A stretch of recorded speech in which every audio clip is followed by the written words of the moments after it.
তোমরা হয়তো ভাববে শীত চলে গেছে, এখন আবার কিসের পিঠে? মাথাটা খারাপ হলো নাকি?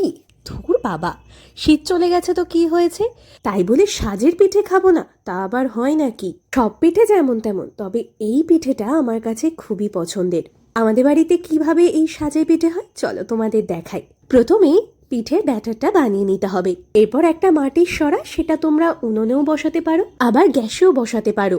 এরপর মাটির সরাটা একটু গরম হয়ে এলে তার মধ্যে একটু তেল দিয়ে তারপর ব্যাটারটা দিয়ে ঢাকনাটা দিয়ে ঢেকে দিতে হবে। ঢাকনা দিয়ে চাপা দেওয়ার পর একটা মোটা কাপড় জলে ভিজিয়ে চারপাশটা ঢেকে দিতে হবে, ঠিক এইভাবে, যাতে ভেতরে হাওয়া বা বাষ্পটা বেরিয়ে যেতে না পারে। ঢাকনার উপরে ফাঁকা অংশটাতে একটু জল দিয়ে দিতে হবে। কিছুক্ষণ পর জলটা হাত দিয়ে যখন দেখবে গরম হয়ে গেছে, তখনই ঢাকনাটা খুলে পিঠেটা তুলে নিলেই রেডি সরাই পিঠে বা সাজের পিঠে। এটা তোমরা গুড় দিয়েও খেতে পারো এইভাবে। আবার দুধের মধ্যে এই পিঠেগুলো দিয়ে এইভাবে একটু গরম করে নিলেই কিন্তু তোমরা এইভাবেও পিঠেটা খেতে পারো। আগে ঠাম্মাই এই পিঠে বানাতো, ঠাম্মা চলে যাওয়ার পর এখন এই পিঠে বানানোর দায়িত্ব মলি বৌদির উপর।